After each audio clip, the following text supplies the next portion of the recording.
Great. Great, thank you very much. Hello, everyone. Hello, people online whom I don't see. To today's session, which is in fact a very interesting one, with it sounds weird, with an alumni of the EMI. We have today with us Riccardo Chesta, who is an associate professor at the Politecnico di Milano. Professor at the Politecnico di Milano, and for a very, very interesting research on it, actually. A researcher that brings together social sciences, humanities, technology, and innovation to have this interconnection between science, innovation, ethics, I assume, and so on, sociological ideas on how it fits together. He's also he did his postdoc here in Florence at the Scuola Normale Superiore, and what's really important for us, PhD at EY, was exactly on the interrelation between expertise and politics, so conversation of expertise and politics of expertise, which is something that is really at the core of our work here. Riccardo has worked extensively, doing big publications ever since his 2021 book on his thesis on different interactions of social and political dimension of expertise, democracy, participation, social movements. And this is also something that we hear today, because very happy that you're going to present this. Is it still work in progress, or work in progress in its late phase? Great. And I will go together with a colleague from University of Paris 1, Dr. Damiano, on the contentions of politics of expertise during COVID. So Riccardo looks into how social movements and collective actors in France and Italy interfered or impacted, things like that, on expertise, counter-expertise, computational expertise during the crisis. And we will hear about not only his results, but also the approach, because I think that's very interesting to understand how you analyze that, and also understand about the theoretical framing. Great to have you. Very much looking forward. Thank you, Riccardo. First of all, thank you, Professor Mumba, thank you, Professor Levine, Professor Dragos, which probably is online, Professor Randelli, who can hear the Villa Porte.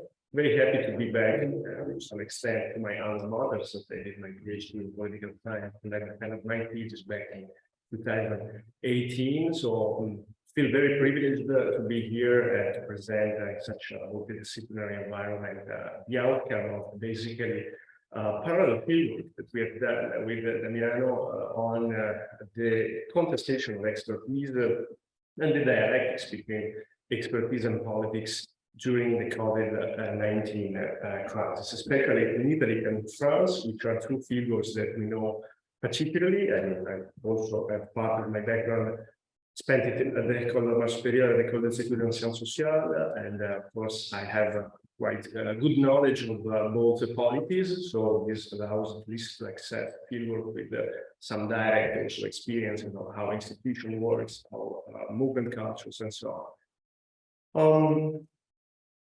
Oh, this works. And the PowerPoint is not launched, or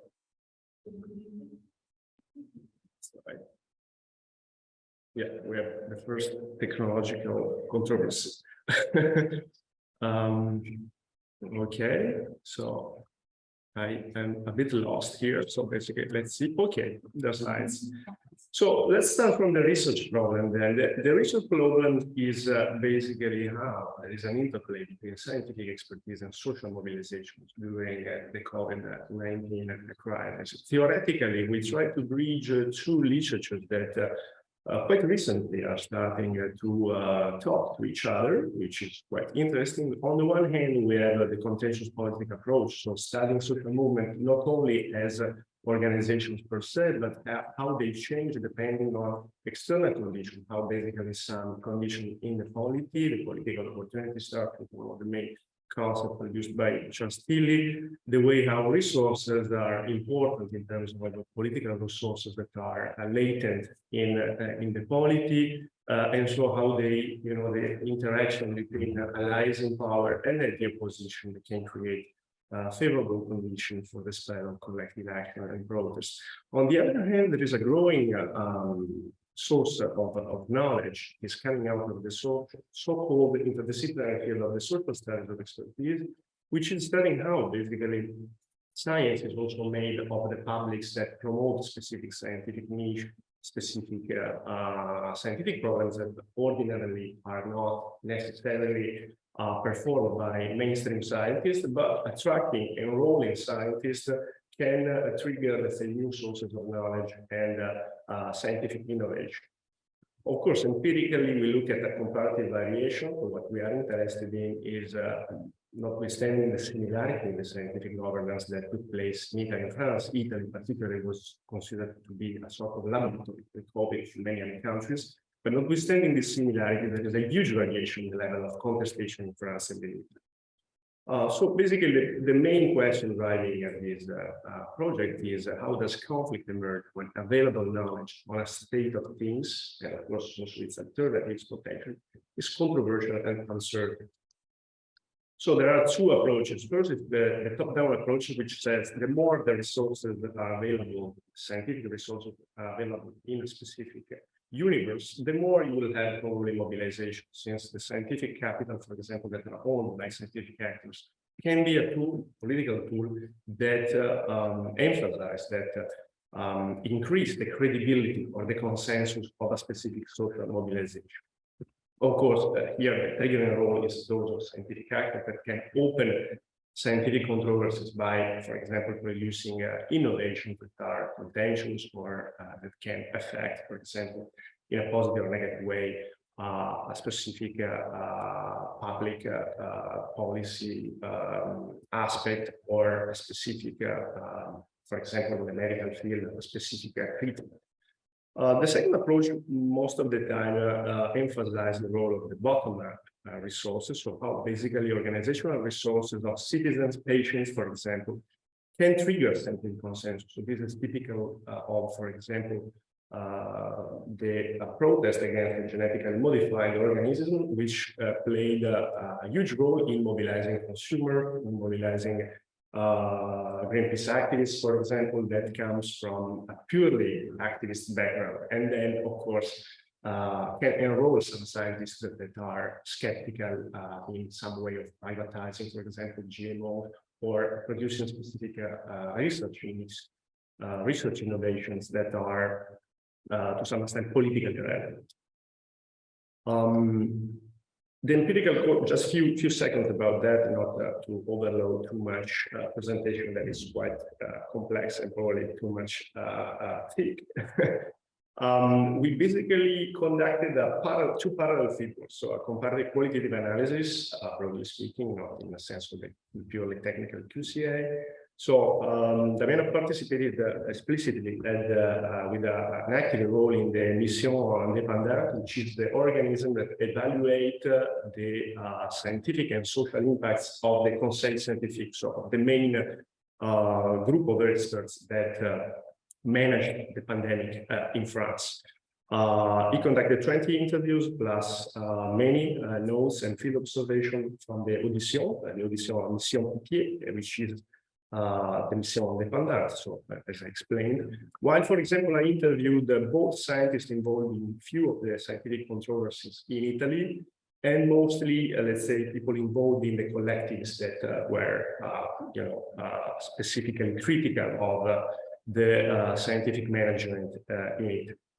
We also conducted a media analysis on both mainstream newspapers that probably were sponsoring more pro-governmental positions, and newspapers that sometimes are more close to critical groups in both cases. So what is the pandemic a case of, first of all? So why is it relevant to study the interconnection between expertise and politics? First of all, as a global health crisis, it has different variations. So the politics responded quite differently depending on specific local conditions. But there are quite common aspects that makes this problem quite interesting for the study of the relation between expertise and politics.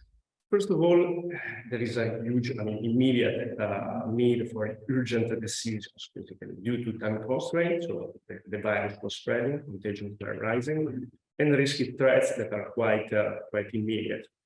There's a high certainty about what's the nature of the virus, how it evolves, what are also the alternatives that can basically domesticate contagions. So it's a high cognitive challenge. And in this sense, we have already a huge conflict between the need of speeding of politics and the usually slower speed of science in the way Collins and Evans described. Of course, the pandemic is not necessarily, it's not just about uncertainty and urgent decision, but also about high social disruption, social isolation, lockdown, the closure of economic activities, the many people dying or getting hospitalized made this crisis really a highly conflictual crisis. So here the puzzle is taking back all the Mertonian, which was at the beginning also Freudian, term, the ambivalence of science. So science is not something that can easily connect with political campaign, with clear political goals. So it modifies also necessarily the structure of mobilization, which becomes more uncertain. Is there then a lower role played by ideological positions? Not very easy to affiliate with some scientific position, which can be controversial, it can be up to falsification, can be up to criticism, to new evidences that modify the existing one. Does it mean that we have a more transversal and single issue public that, for example, sponsor vaccination or sponsor alternative home care and so on? So that's basically the problem. So basically, we drafted a few research hypotheses, let's say, mostly four. First of all, starting from the fact that we already observed a variation in terms of levels of mobilization much higher in France than in Italy. The first hypothesis, which I hope is feasible, is the political opportunity structure theory, suggesting the fact that the mobilization potential in society, being higher in France with the Gilets jaunes, Yellow Vest mobilization that was already on the streets, produced more opportunities probably for new sources of contestation that could invest also the pandemic. On the other hand, in Italy, we have a very different configuration. So the Five-Star movements, which in the past was sponsoring in part some negationists, so to speak, or vaccine skepticals in its own political forces, is now in government, and that, of course, to sponsor a different view of how to handle, how to govern a pandemic. So, of course, here the key role is the political and organizational support, so how social movements and protests can find political sponsors in the political arena, so how they can also activate processes of sponsoring knowledge processes, scientific alternatives. And here, of course, the theory, as I said, is basically that the position in power or opposition affect the opportunity to sponsor scientific position. You will see how probably, for example, the alt-right or far-right being at the opposition strategically try to adapt to, for example, some anti-vax or no-mask claims. At the same time, there is a first paradox. Over-politicization is not necessarily something that goes hands in hands with scientific credibility. The more you politicize a controversy, the less probably the scientific credibility it takes. Second hypothesis is more in the realm of scientific resources. So the higher the presence of scientific resources, of course, the more the competition among scientists, and probably the higher also the possibility for public controversies. It's true that the scientific capital is a key resource to activate controversy, and we are referring to sort of economicistic view derived by Pierre Bourdieu, but is a resource that activates scientific controversy, even though a scientific controversy, in order to become public, needs a public, of course, and a public that is interested in the public outcomes of something that takes place in science. So the two approaches are, one, they call the top-down mobilization. So experts intervene politically, since scientific community is also a political community. It can some extent, intervene publicly on a specific issue, or there can be a key role played by patients, for example, or lay people.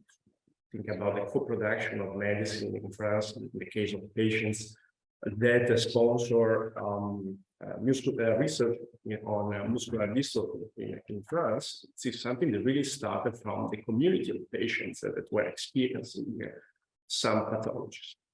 The third, and probably the most simple, but also the most publicly discussed hypothesis, is the culturalist explanation.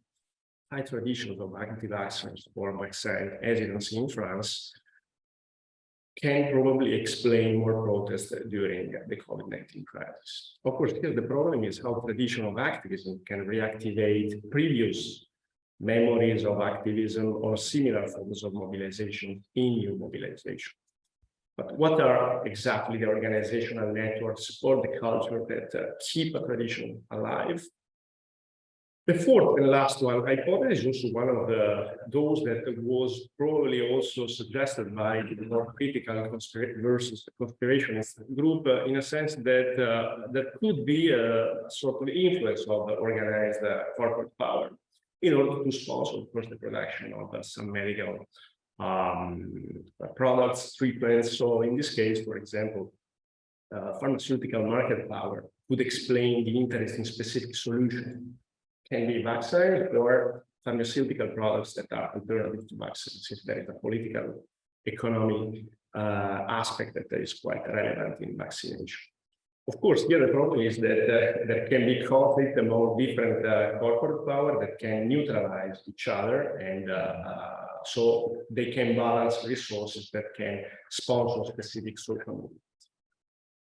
So here, for example, one of the theories that is quite simplistic is a direct link between more stringent measures and more protests. We can see from the picture that Italy, since the beginning, is one of the most affected countries by the pandemic. So the stringency of measures were really higher, also because of the high level of contagion that were spreading already at the beginning of March, but there was no clear link between stringent measures and lockdowns and more protests indeed.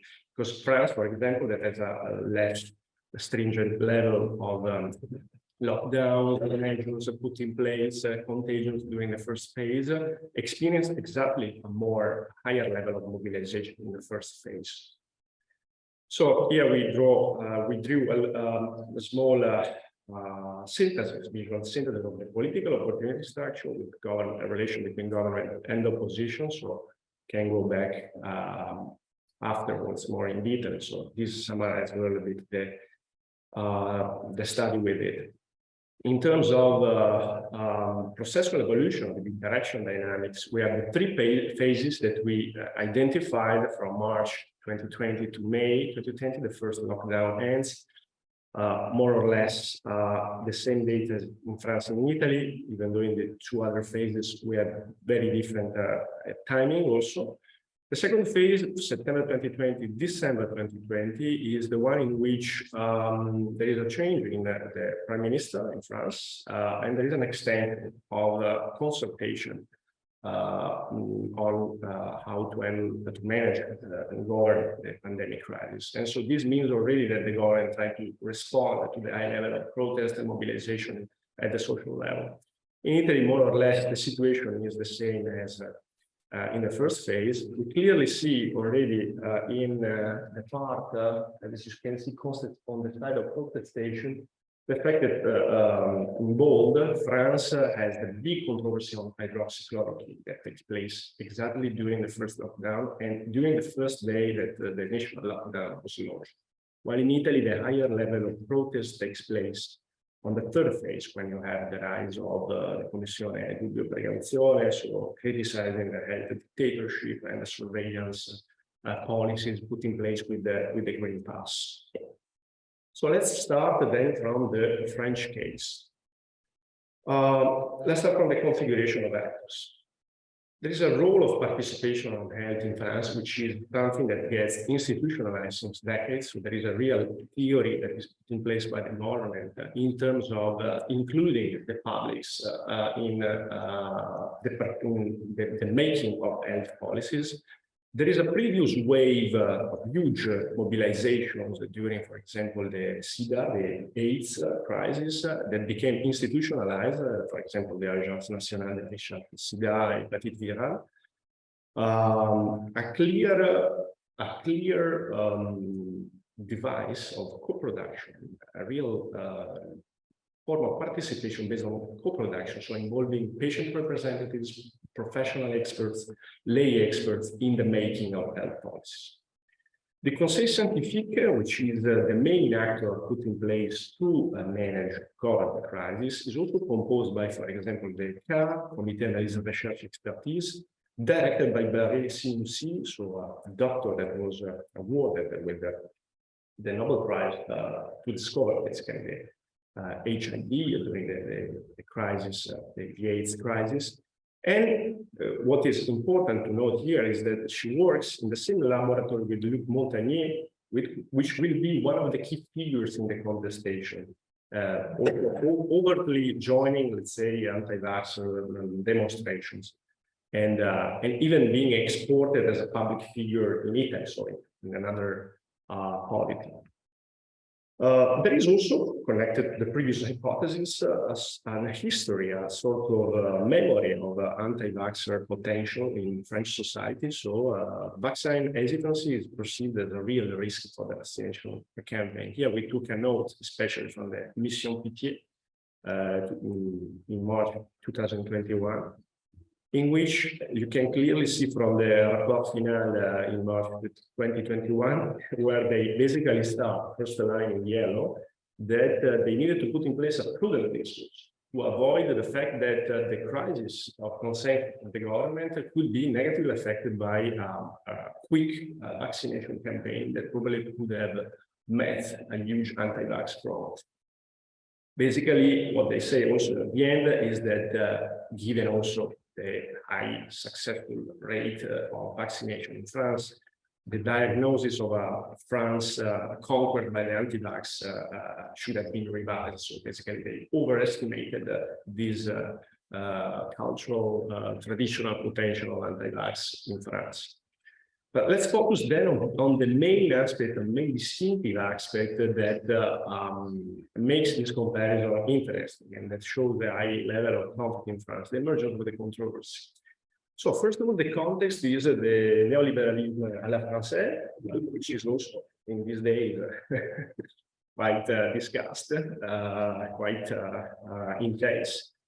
Basically, there was a decade of neoliberal cuts that were conceived to re-centralize basically the research laboratories on health in Paris. So basically cutting more peripheral institutions, such as, for example, one of the most important ones in Marseille, the Institut Hôpital Universitaire de la Méditerranée, led by Didier Raoult, one of the top 10 scientists in France, one of the most cited, one of the scientific leaders that played a huge role in eradicating Ebola, so a key global figure in health research.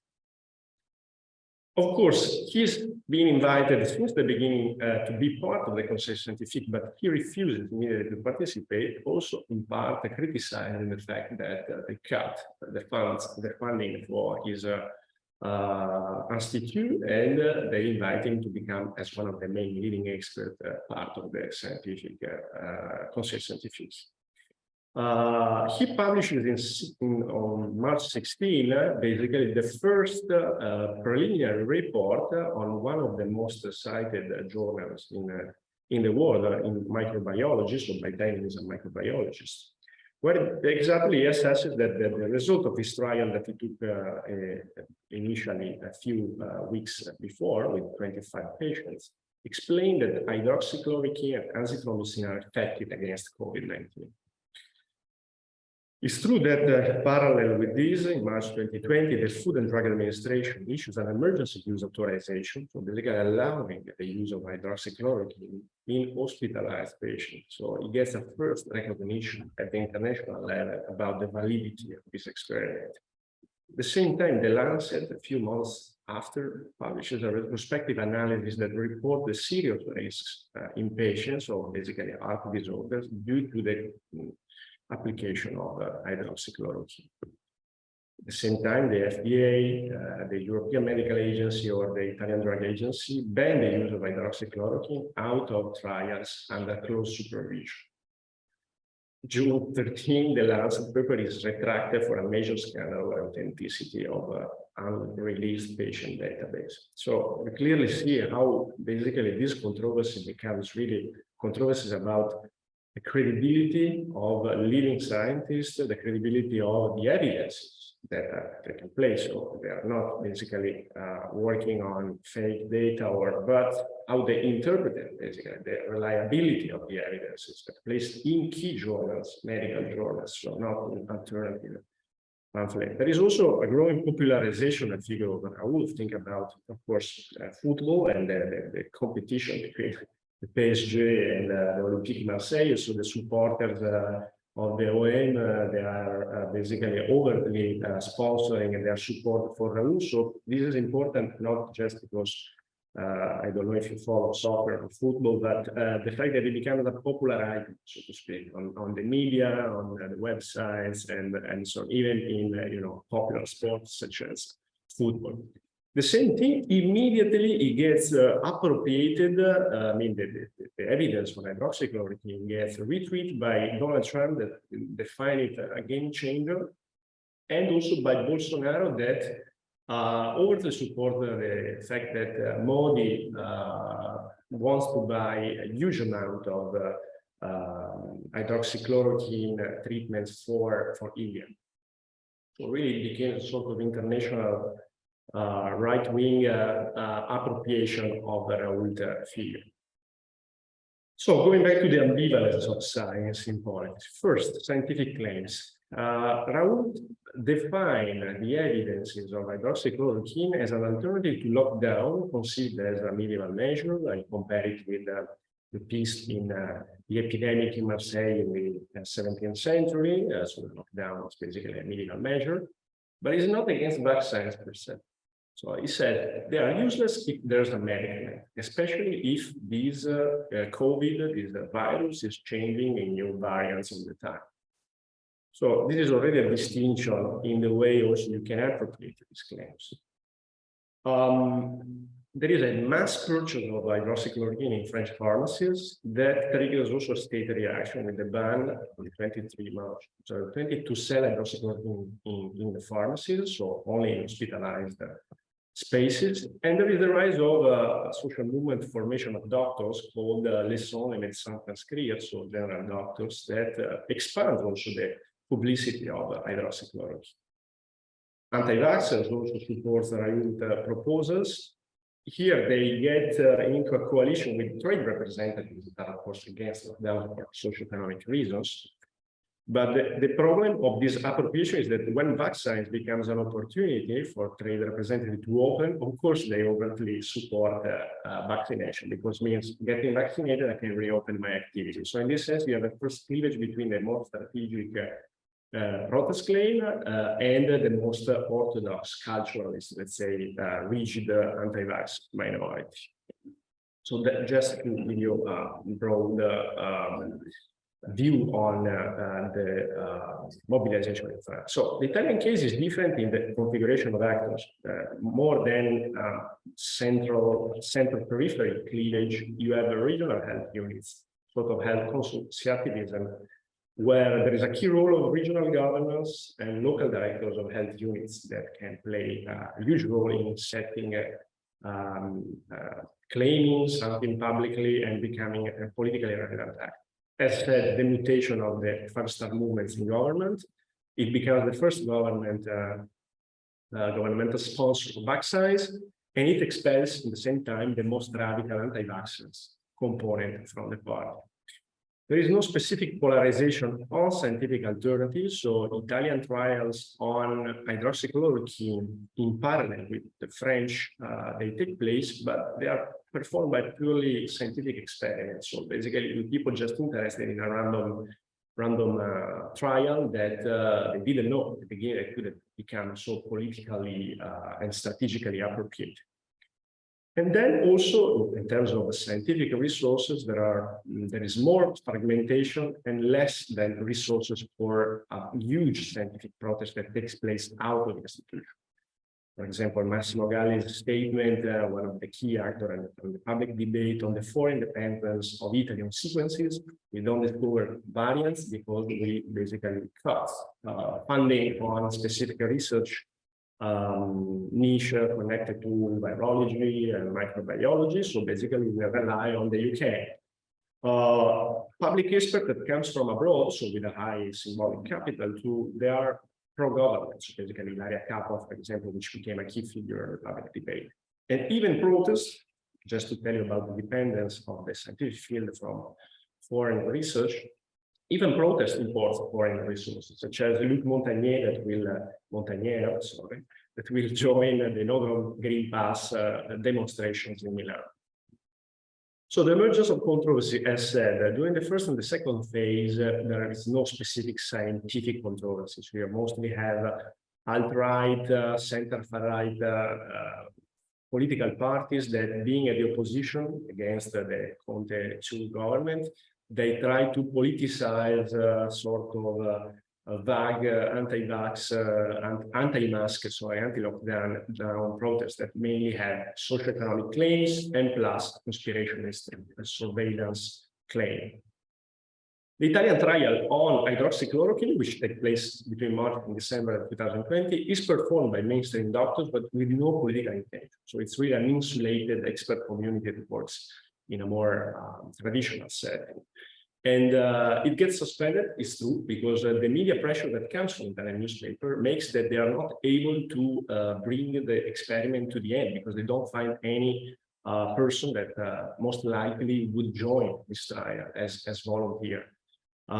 So it's true that there is a public pressure that also in the case of a very, let's say, cold and traditional forms of experimented is negatively affected in terms of pandemic. So this is interesting also in general to see the relation between science and public.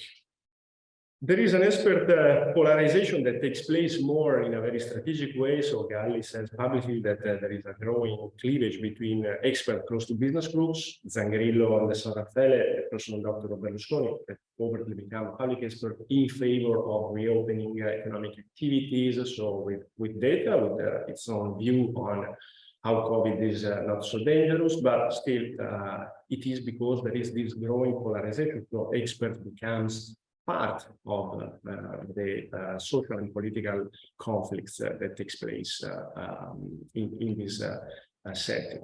There is the rise of the Commissione Indipendente Infovax, group of doctors that criticize extended vaccination. So with pediatrics, mainly child vaccination is at the key of their concerns. They do more counter information. Sometimes they even host a little bit of critical non-lay expert with some conspirational frames, but let's say also their qualitative counter information is not able to become something that really sponsor mass movements or demonstration. The Commission Dubbio Precauzione is led mainly by public intellectuals with a great symbolic capital, let's say, with a huge influence on the public sphere, but mainly they are academics. The leadership is academic in human sciences and law. Think about Giorgio Agamben and Massimo Becciari, or the leader Mattei. Their critique is mostly juridical, so basically on the Green Pass, anti-surveillance claims, that no real scientific alternative that they propose. The only scientific alternative that is proposed is basically the one performed by a human rights activist, a kind of unknown backgrounder, Marco Rango, that with this conspirationist website, ipocrate.org, is invited at the Senate by Lega Forza Italia in December 2021, but there is no scientific capital that can be recognized to a human rights activist. And Secondly, the ivermectin is a scientific alternative that has no clear trial that explain why is it effective against COVID. So really rushing until the final, I don't want to exploit your precious attention and time. There is a clear change in the political opportunity structure and the type of scientific alternatives over the 3 phases, so the 2 lockdowns and the vaccination campaign. There is a similarity, as said, in terms of governance and variation in terms of conflict, higher in France in the first phase, and in Italy is higher in the 3rd phase. It's true that the position of the main organization, social movement organization sponsoring protests plays a role, so neutralizing protests, the 5-star movements in government. The post-yellow vest in France that really revitalized protests. But the key aspect is the scientific resources, much higher in France with Raoult, that is a leader of a very important research institute, huge symbolic capital in Italy, basically, for the rise of scientific alternatives. Symbolic capital of .org is quite zero. There is a scientific alternative, so his hydroxychloroquine innovation is the one that really create, for some moment, the hypothesis of an alternative, but no innovation takes place in Italy. So, just going until the end, I think that what is important is classifying the type of critique and the field of intervention of this link between expertise and politics. Basically, we can classify the type of critique and the type of field of intervention. The first one, for example, the one performed by Raoult, is a purely scientific contribution that have a direct link with science, so produces scientific innovation. It is a contributory expertise, taking back a concept, borrowing it from Collins and others. The link with politics is indirect. It doesn't have clear political intention at the beginning. It's not organic to far-right or alt-right movements. But it's true that the political impact is that it triggers a political controversy that becomes also a political controversy for the government and put in place some measures.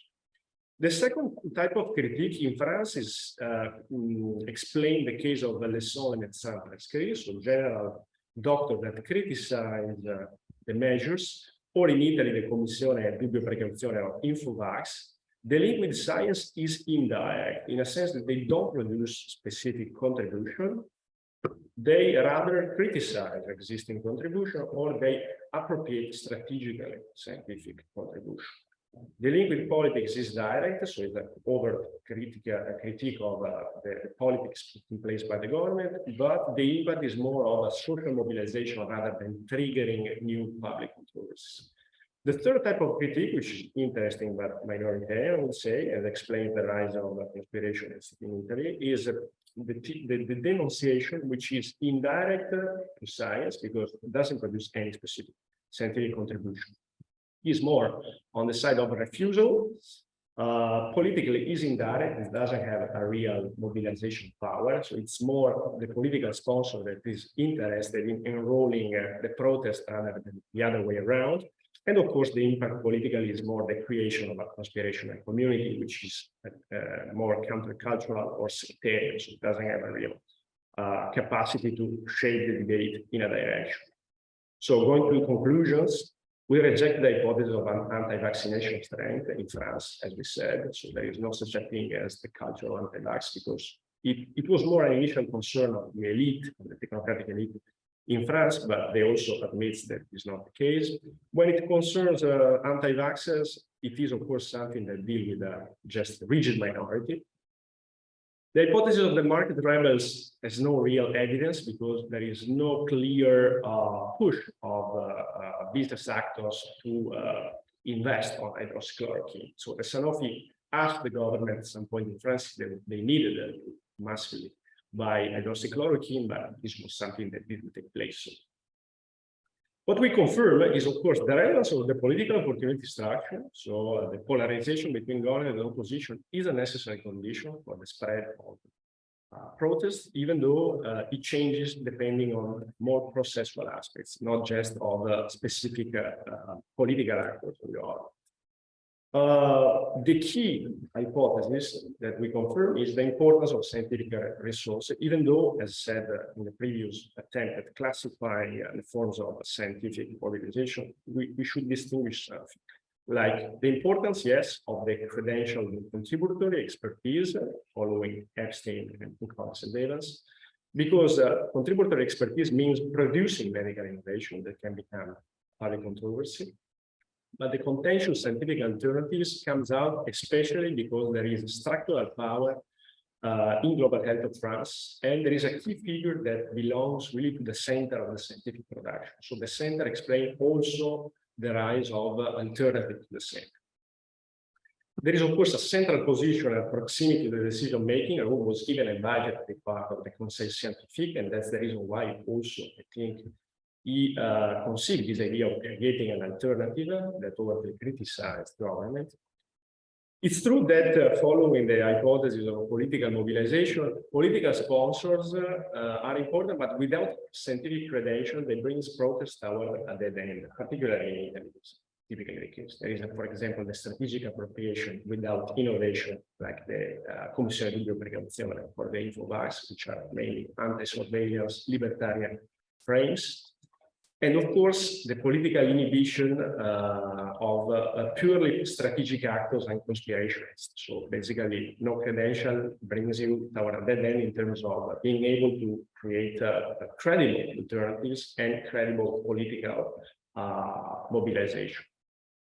I think I have talked too much, so I'm getting bored of myself and looking forward to receive your comments and questions. Thanks. Thank you very much.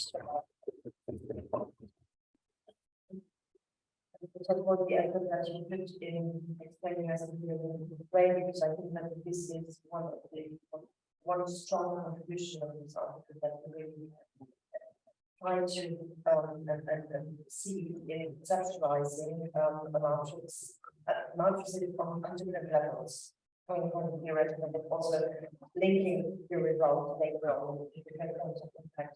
And before I nationalize the microphone, I'm giving it to the participants to come in with their questions. We don't see if there's anyone online.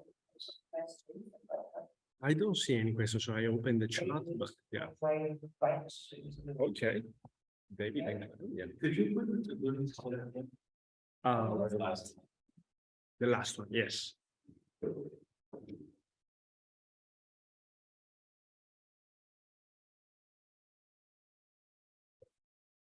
This one? Yes. Yes. So the problem with the slide is that they give these bullet points are very kind of full of jargon and just read it out loud, so I don't really understand. And then I understand it's getting good response outside of the convention for the protest part of that makes perfectly good sense. The other key one is T2, the importance of scientific resources with distinctions. Okay.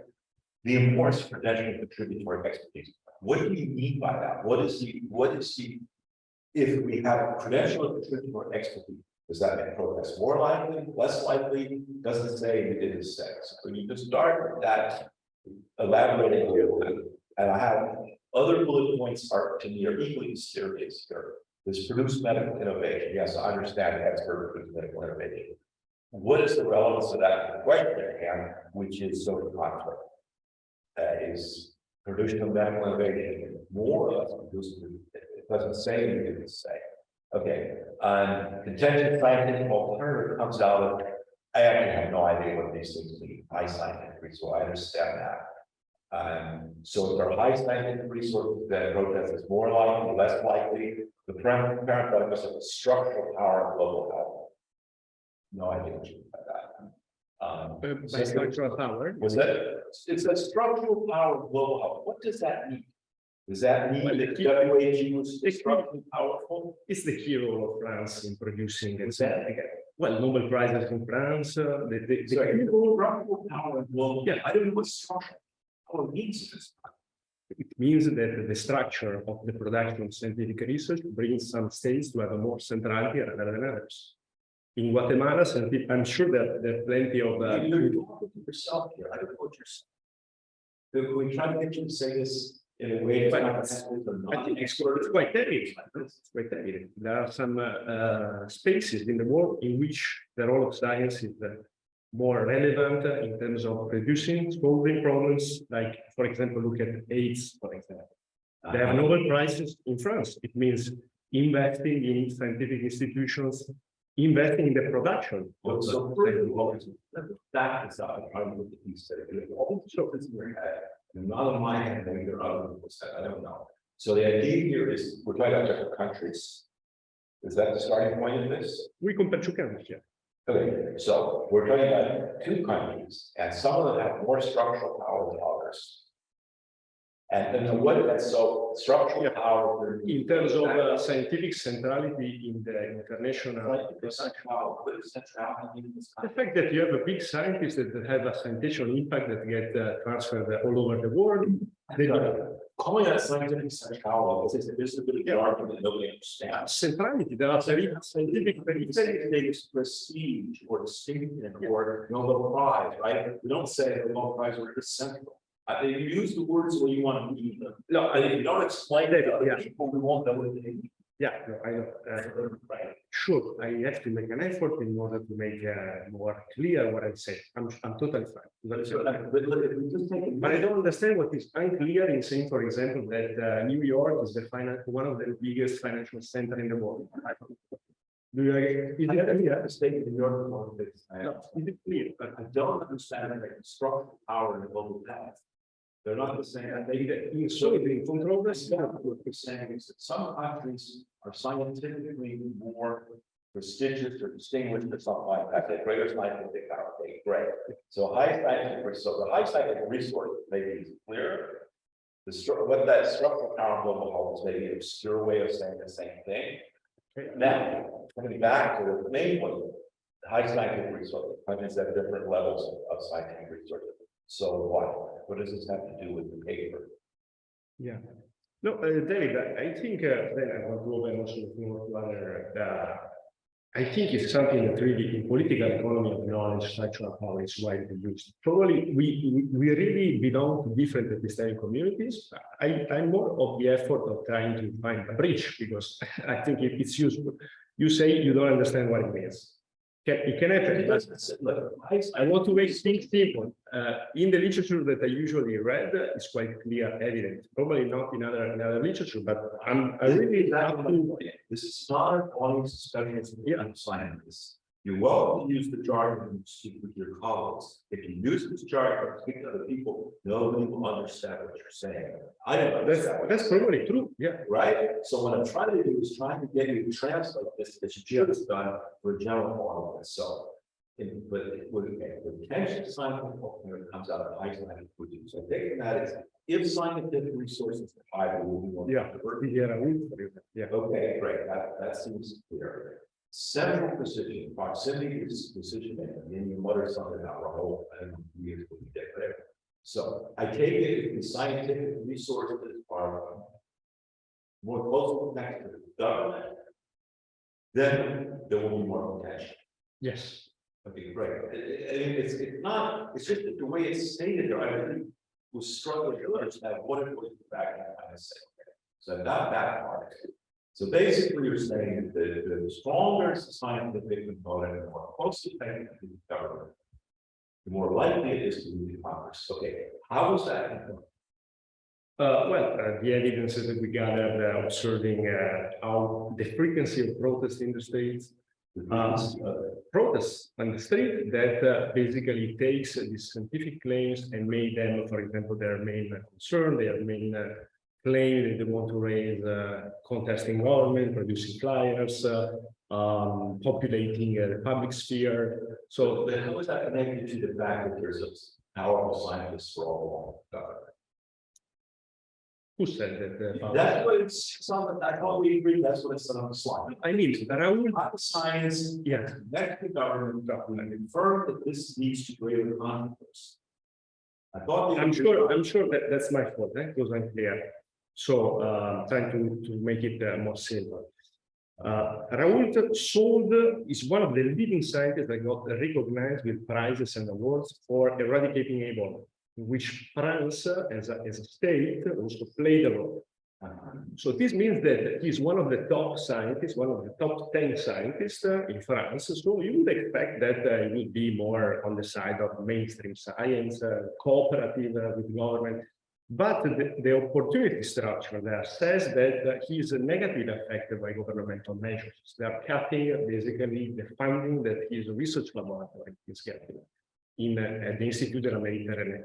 When they ask him, as one of the leading scientists, to be part of the Conseil Scientifique, so the main expert actor collective that have to manage and govern the crisis, he refuses to do it. But if you refuse, in order to produce a conflict, you need to have the scientific and symbolic capital in order to make your claims more visible, right? So I'm trying to replicate my understanding the story of the evidence is there's a powerful scientist who is outside of the government, then you can get a controversy. Yes, so that's sort of the opposite of what it says on the slide. I think that as when I interpret the slide, when we read my application, they're saying we need high scientific resources, but we need to not have proximity decision making. That is what leads to controversy. Isn't the central position, it's the non-central position. So you just said this is kind of all wasn't. Yes, okay, I understand. It's exactly the opposite. Yeah, the point that you are doing, the point that you are doing makes sense if you have a static view of how protest works, right? But protest is a process. You can be part of the government and then decide to exit. So you have to put in place more processual dynamics in order to explain. There is no such a linearity between a cause and an effect. Yeah. There can be also circularity. So the fact that he's part of I don't understand. So if I just took my points, quite no, it's not quite simple because it's a force of separate position. Now you're saying there's a third bullet point that's not listed here. Right, but the highest scientific report is no controversy. If we have high scientific report second position, but somebody splits off from the second position, then we have controversy. That seems to be what you want to say. Is that the story of the matter? I didn't get what you said now. Okay, let me so I scientific resource. Yes. Okay. So the story you see telling is we get controversy if we have scientific resources. If they're close to the government, one of them is X. Right, but then I don't see the bit about protection on the slide. If it doesn't affect, then there's no controversy, right? If Roe stays with the government, there's no controversy. Is that what we're thinking here? No, I lost you on this last one. Right. This guy, supposedly staying there, supposed to stay. Then we have no controversy. Right. Of course, I don't think you can. Okay, so I'm just saying that the slide is leading. Okay. Because the law is saying, I scientific some position and dispute. Somebody has to leave, right? It doesn't say that on the slide. Ah, okay. No, yes, true. I took it as an assumption. Quoted also Raoult, but yeah, if it's unclear, yeah, yes. I mean, I totally buy the argument. Yeah. Thank you for engaging into this. There was a scientific controversy in language. And the discussion of it, which is good because we are in this very good. And your presentation for where you want some of us and the translation is great. I have a question later on this point, but with a bit of a different spin, but now over to that. So everyone is speaking in the macro part. So you do the same, I do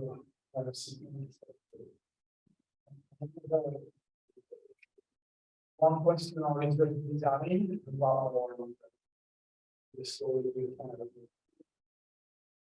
research design. I'm sure that you use the variables in the best way. It's not wrong. I think it's you justify the case on the basis of independent variables. One is higher rate of vaccination in Italy than in France. Populist parties in government in Italy, but not in France, or something like that. So those are independent variables. And then you develop hypotheses on those bases, right? Linking the independent to the dependent variable, which is contention level of Yes. conflict around expertise. Whereas at least in the presentation, you say little about the selection. And then the hypotheses come out of variables we are not seeing. Some are the ones I wouldn't use to justify the cases, and some are I don't. And that's maybe something if you want to go deeper into the classification of the selection. That since you like this kind of language of this paper, I know you've done other papers that would be a suggestion.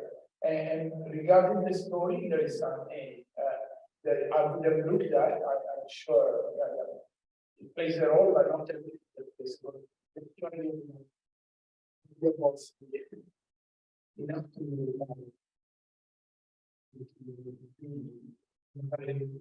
position. But one thing that I think is the story about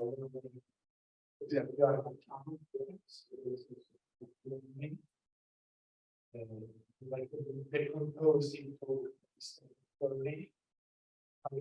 learning, which is honest, reflexive learning, societies collectively, so you may have a story like that, especially because there is a literature on how learning works in crisis, and this crisis does not trigger an information learning where you are resources down for months and months. It's not more all the contingent learning, and therefore the rules is more important in outputting feedback on what the government does, rather than discovering what shall we use. So it's not that it's an it's more serious response. And the second thing that people of learning houses say that in describing that it's very difficult to find asymmetries. You're very good at finding the trade association, the business and trade. But it is true that no one could accuse the Italians of not pushing their hands, whereas with the euro crisis, people could accuse the Greeks of spending the money, whereas the other countries of the North, and the Netherlands were almost 50. So it's a symmetry that everyone was involved. Maybe it is. I think for a couple of time, and then you're this of the stuff. It works well, and maybe you can go this more time curiosity, maybe for a second paper based on this process. Maybe you just yeah. Well, yeah. Thank you so much. It's quite a lively session. I wouldn't have expected so much food for thought. So really, thanks a lot.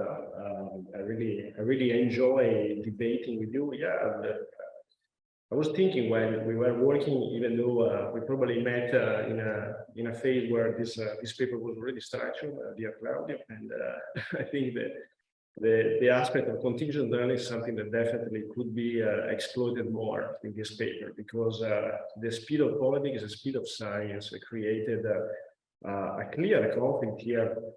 Whether this conflict was really productive of a learning process or whether it negatively affected a broader learning process, it could be a very good hypothesis for a potential follow-up of this paper. And also the distinction you make between epistemic or reflexive hierarchical learning is extremely relevant. I have no idea in details of what you mean by distinguish these things, so I'm very happy to have a look at that, because yeah, there is also a hierarchical learning. At some point, even people that were overtly critical and conflictual became more compliant with authority. So it means that there is also this hierarchical learning that we haven't really on which we haven't focused really here. And the concept of symmetry is interesting on the comparison. Here, I think there are two symmetries. The one dates back to the debate in sociology of scientific knowledge, the principle of symmetry elaborated by David Blower. So you have to explain not necessarily just the deviation of science, of pseudoscience, but how basically also credible and relevant science is also shaped by social interest, social values. And so basically, yeah, but your point was exactly more on the symmetry of the comparative scales for the countries. And I think, yeah, that here, even though there are some exchanges between the two countries, so French discourses that arise in the Italian debate, probably we should look also at the other way around. So how much France learned from Italy, from the crisis, being Italy the first laboratory that was invested by this social disruption. But yeah, sorry for the paradox, but I think I still have a lot to learn from the policy learning paradigm. So I'm reading about it, and yeah, I think especially since we focus more on mobilization, studying a little bit more the articulation of the state and the link between the cognitive approach to how the state articulates cognitive activity is really a key aspect that could really make a difference in this paper.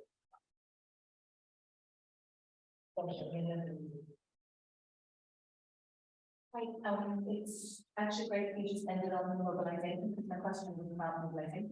I was wondering in the field, because you mentioned at the very beginning that you were drawing some literature of mobilization. Yeah. And probably my bias, my initial assumption was that that's referring to sort of and this is where my comment is very negative, because I'm saying positive mobilization, assuming that positive meant you know, in favor of policy to mitigate the pandemic. So that was my assumption. And then I saw that it's progressing into meaning conflict, and mobilization, therefore, I thought was mobilization against the policies. And then it became clear that it was mobilization about record on both sides. So M5S, for example, mobilizing against anti-vaxxers mobilizing. And I was wondering, therefore, A, if that distinction between these different levels and parts of mobilization is something that's quite concretized in the research paper, and what it's like in the wider field. So collective mobilization, is it positively assumed, or is it implicit in the term collective mobilization that it also means conflict? I can't explain that. I don't know your name. Let's say your name. Yeah. Dira, yeah, thank you very much. What do you mean by positive? Do you mean normative? So positive because, I don't know, progressive social movement, say public health for everybody. Let's say I'm more a Weberian that applies neutral axiology when I deal with I don't think these are necessarily, I mean, here I'm just unveiling my subjectivity as a researcher. I don't think I had a kind of a sympathetic approach to this kind of critical movement, let aside the conspiration and so on. So basically that's a kind of position that not necessarily I think is interesting for the leaderships and so on, but I don't care about how I judge negative or positive the mobilization. Just interested in explaining, let's say, both the structural and the processual aspects that explain why social movement take place, expand, why not, whether it is more the aspect of the state reaction is able to repress social movement or to incorporate the co-op parts of the stances that are raised by the social movement. So in this case, yeah, it's true that the pandemic being, as I said, key junction in which there was high uncertainty. So how do we judge the controversy or the measures such as hydroxychloroquine as alternative to lockdown? Do we judge it positively, negatively? We don't know then when Trump probably tweeted, we don't judge it that positively, but that's basically something that exceeds, let's say, the cold scientific approach we basically apply to the case. So yeah, it's true that I haven't looked at basically how movements mobilize, for example, pro-vaccination and so on, maybe because on the media the highlight was more on trying to understand scientific refusal, anti-vaccination, vaccination hesitancy. But yeah, if you look more carefully at the mobilization, it's true that there is also not even a key role played by the rigid minority of anti-vaxxers in this mobilization. There is more, sort of space that gets colonized by different forces. So it's interesting to see also this plurality that is quite difficult to frame it in an purely ideological way or in the traditional forms of cleavages we analyze in political science. Yeah. Yes. That was really helpful, thank you. And just to clarify then, is the conceptualization of organization as conflict inherent in collective mobilization theory? Is that a part of collective mobilization theory where conflict is understood as an element of that, or does researching in the definition of mobilization stand apart from research on conflict and you bring the two together, or you have two types of mobilization but then into conflict? Yeah. Well, I would say if you study politics, basically you study the domestication or expansion of conflict, I would say. Then it depends on if you are more functionalist or critical. And so, but I mean, more than the initial framework, I think that you can also have a mobilization pro-government that, of course, since politics is competition and basically conflict among different visions of the world, economic interest, and plurality of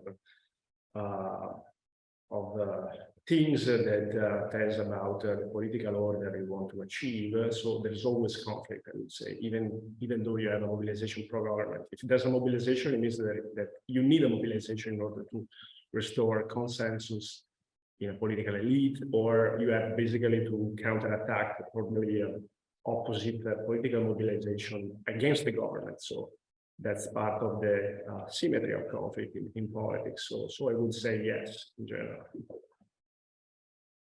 We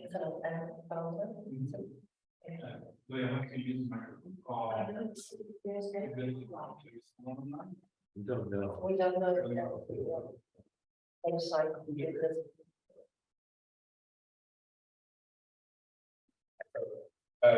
Thank you very much for such an interesting presentation. And for such an interesting discussion, I think that there has been a clash between two uses of certain terms, maybe, and this is interesting because interpretations in such a literature and social movement are likely to be seen as independent variables by maybe the more economist field, and so maybe I'm wrong, but and I don't want to engage again in the discussion. But maybe we are looking for statistical regression or maybe something closer. So I don't want to. You don't want me to imply that I don't bring up the subject. Yeah, okay. Either leave it alone or I will. Those are your only two choices. You're not allowed to bring up the subject and question me and then ask me to respond. Okay, I didn't want to be rude. Well, it's pretty rude to say, here's something you might be saying, but please don't listen. That's rude.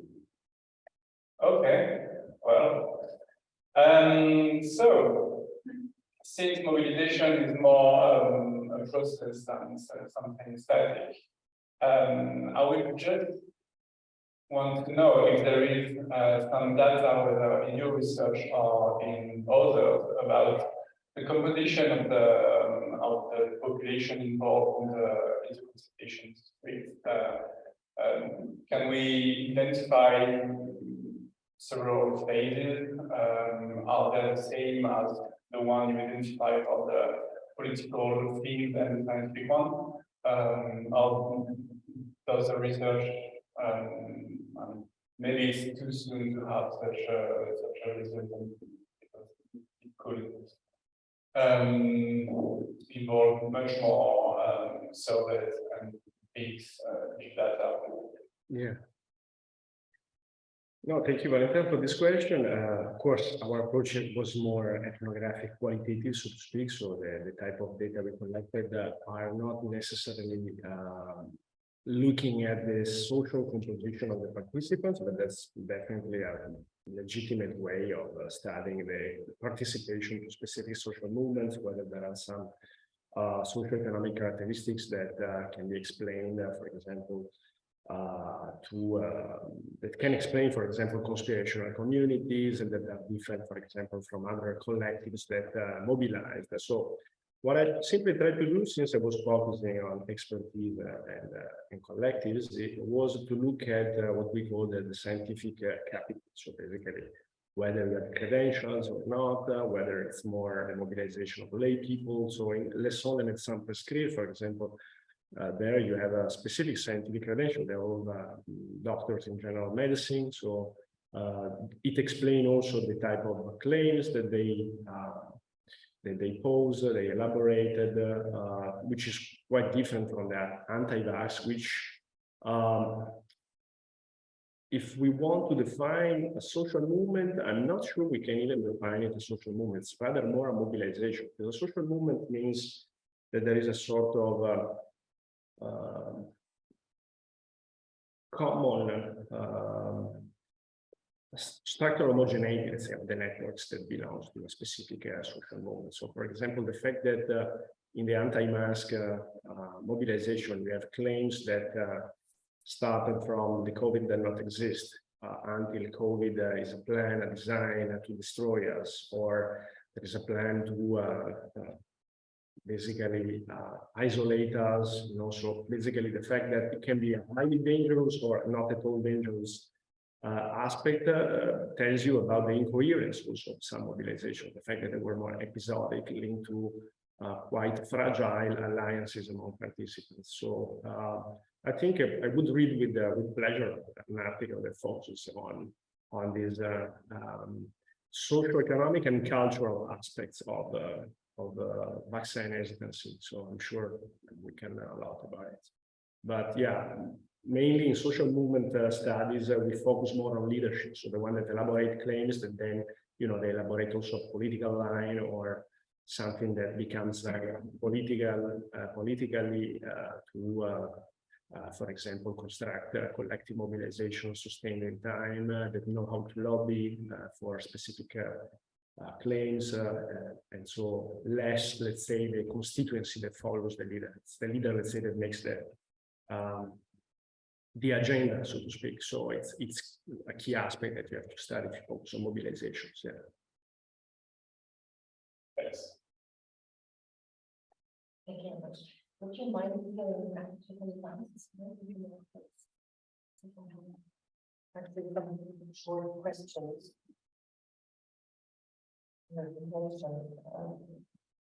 Oh, yes. Sorry, but with the animations, it's time. This one? Yeah. I pushed too much. Yeah. Oh my God. Is this what you matrix?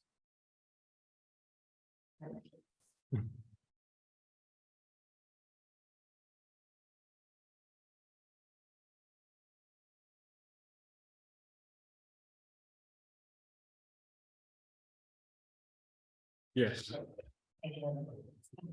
Actually interested in one, but actually two lines. So if we look into, no, actually in the entire office, if we look into the impact lines, does the, and now I have to think while I talk to make it concise, if the quality of evidence and the transparency about the quality of evidence used by the actors have any impact on the impact?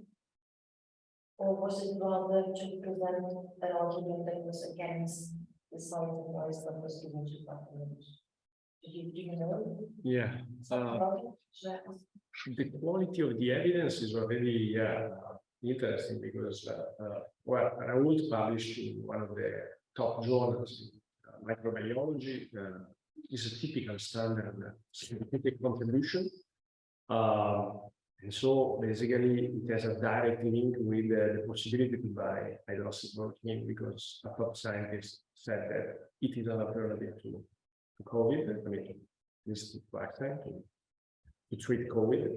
So in this case, it's true that you have a massive reaction. So people really go to pharmacies and buy it, and the state should react because it becomes really a problem of public order.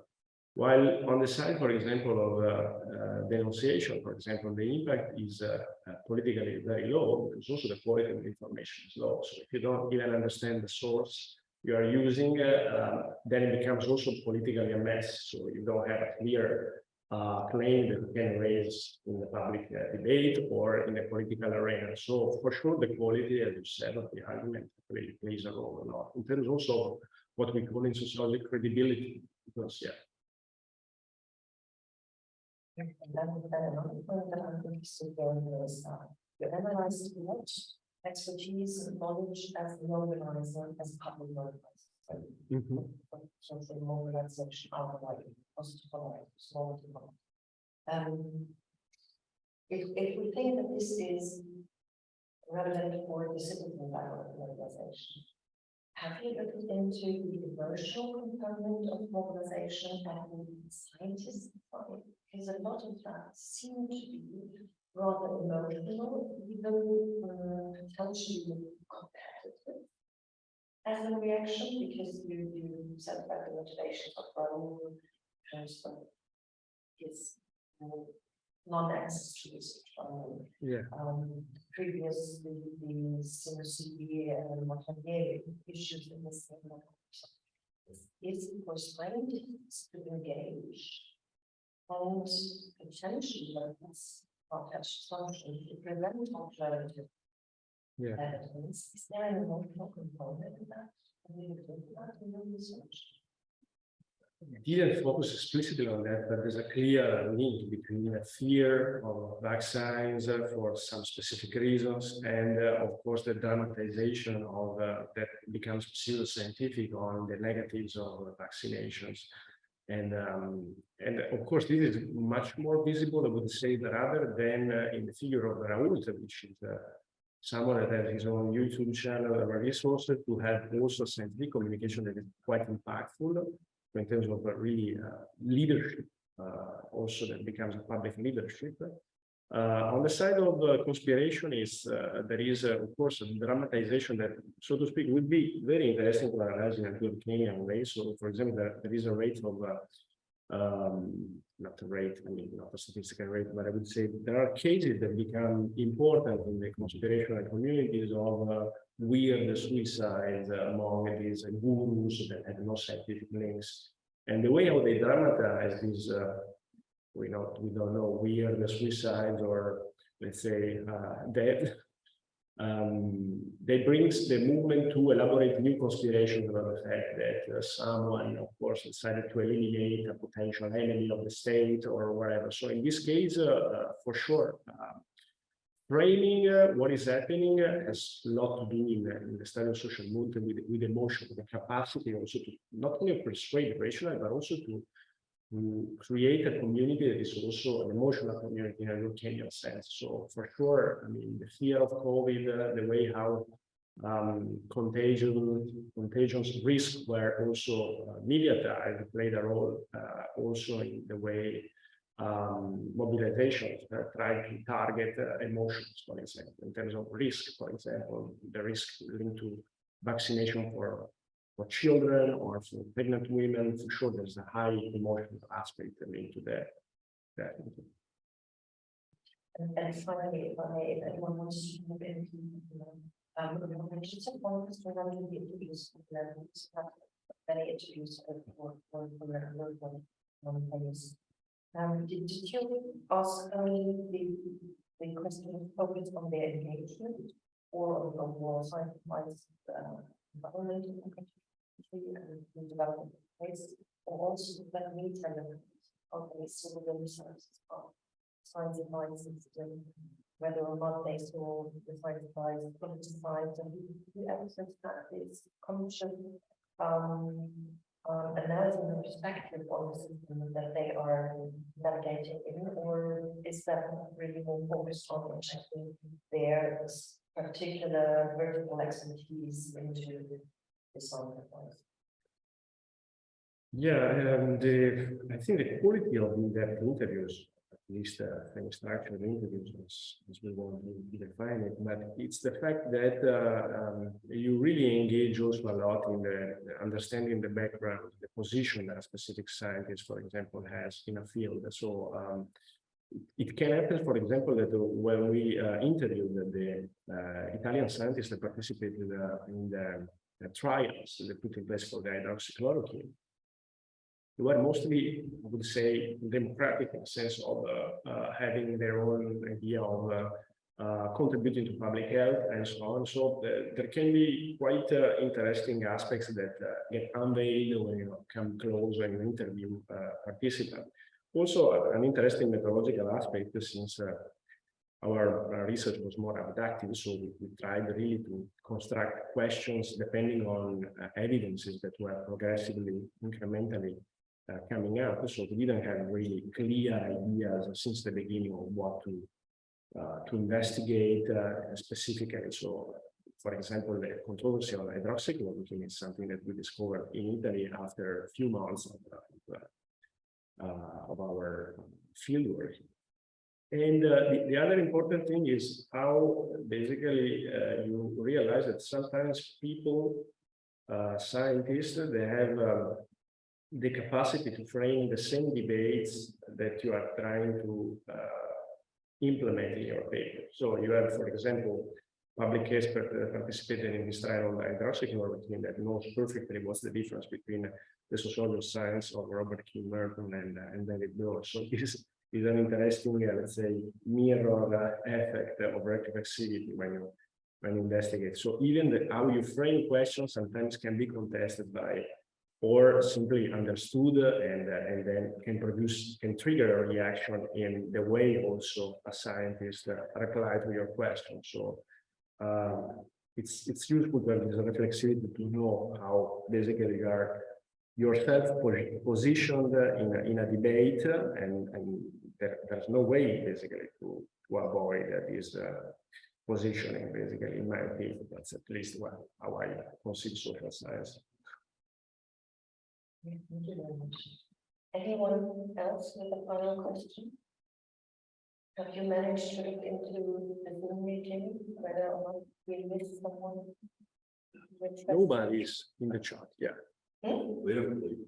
Yeah, no. I think if they spoke and unmuted themselves, at least I hope so. So thank you very much, Riccardo. I'm very much looking forward to reading the paper. Thanks for presenting the frame, which was very interesting to me, and for your time.